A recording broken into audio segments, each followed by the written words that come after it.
RSE chez ADP, c'est assez vaste aujourd'hui.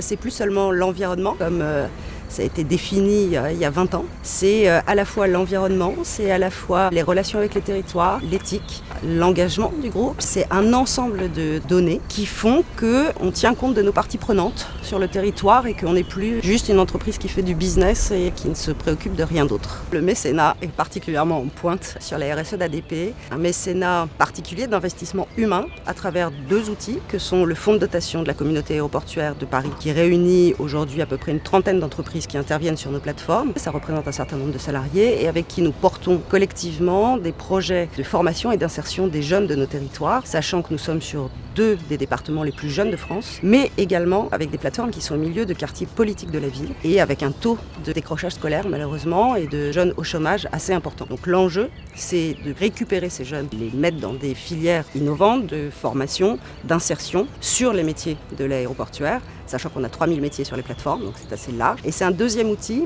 la fondation d'entreprise, qui, elle, est plus en amont encore de ces décrocheurs scolaires. Donc on va lutter contre l'illettrisme à travers des programmes d'apprentissage, lecture, écriture, calcul, pour qu'ils arrivent en 6e dans les meilleures conditions possibles, et qu'ensuite on les accompagne au collège et au lycée pour qu'ils aient une orientation choisie et non subie, comme c'est trop souvent le cas. Et donc nous espérons avoir des collaborateurs dans les 5, 10, 15 années qui viennent, plus facilement, sachant que ADP et le secteur de l'aéronautique fait partie des branches d'activité dont nous avons la chance de savoir quelle va être la progression sur les 15 années qui viennent, puisque nous devons absorber 30 millions de passagers et que 1 million de passagers, c'est 4000 emplois nets sur notre écosystème. Donc vous faites le calcul du besoin d'emploi que nous allons avoir, y compris sur des métiers nouveaux, drone, digital, codage, qui sont des métiers d'avenir et dont nous avons absolument besoin. Donc on essaye de faire en sorte que ces jeunes arrivent sur nos métiers dans les meilleures conditions possibles.